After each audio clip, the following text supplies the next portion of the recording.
Assalam qoblal kalam. Al-kalam yul iftisan wal iftisan ranzal Islam. Li annal Islam dinas salam. Assalamualaikum warahmatullahi wabarakatuh. Alhamdulillahi Rabbil Alamin. Wassalatu wassalamu ala asrafil anbiya'i wal mursalin wa ala alihi wa sahbihi rasulillahi ajma'in.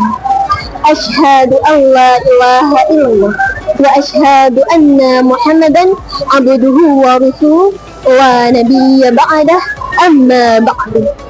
Puji syukur kehadirat Allah Subhanahu wa Ta'ala, satu-satunya zat yang tak pernah pergi, muara segala doa terpati, dan tempat asal mula semua jiwa kembali. Selawat beserta salam semoga tercurah kepada junjungan kita Nabi Muhammad sallallahu alaihi wasallam.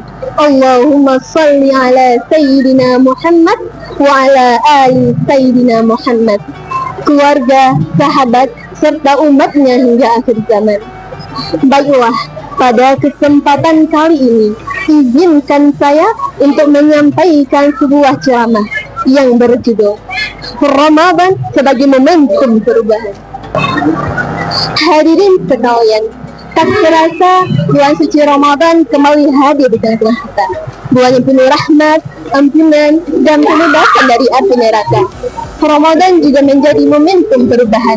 Perubahan menjadi pribadi yang lebih baik dan bertakwa. Ramadan bukan sekedar menahan lapar dan dahaga.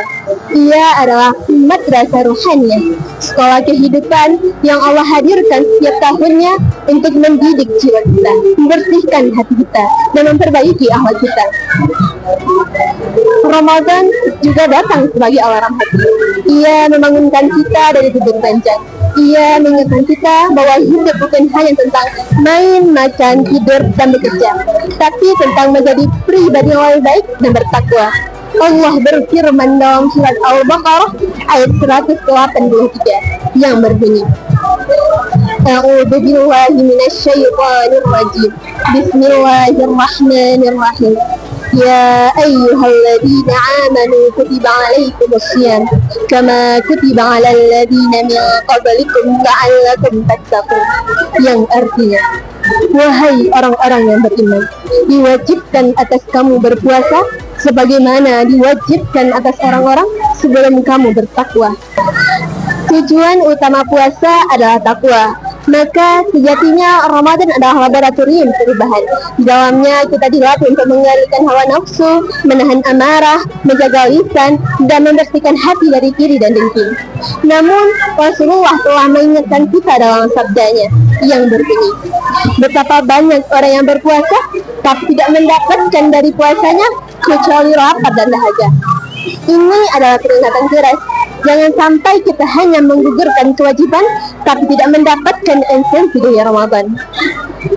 Bayangkan, jika ini adalah Ramadan terakhir kita, apakah kita akan menyia-nyiakannya? Apa kita akan sibuk dengan urusan dunia, sedangkan pintu ampunan sedang terbuka lebar? Diriwayatkan ada seorang sahabat Nabi yang menangis ketika Ramadan berakhir. Dia adalah Abdullah bin Mas'ud radhiyallahu anhu. Ketika ditanya, wahai bin Mas'ud, mengapa engkau menangis? Bukankah kita telah menyelesaikan puasa kita? Maka beliau menjawab, aku menangis karena aku tidak tahu apakah amalku selama Ramadan diterima oleh Allah atau tidak. Subhanallah, betapa dalam rasa takut dan harapan seorang sahabat Nabi. Padahal beliau adalah orang yang dijamin keutamaannya, namun tetap khawatir akan amalnya. Hadirin sekalian, mari kita renungkan sejenak. Sudah berapa kali kita bertemu Ramadan? 5 kali, 10 kali, bahkan puluhan kali. Tapi pertanyaannya, apakah Ramadan itu benar-benar merubah kita? Ataukah kita hanya menjadi ahli puasa secara lahiriah, tapi tidak berubah secara batinnya? Perubahan itu tidak langsung yang besar. Mulailah dari hal yang kecil, seperti menjaga salimah waktu, mengurangi bermain gadget, perbanyak tilawah Al-Quran dan tadabbur maknanya. Belajar sabar meskipun hati ingin marah, belajar ikhlas meskipun belum dipuji. Karena Perubahan yang besar itu dimulai dari langkah-langkah kecil yang konsisten.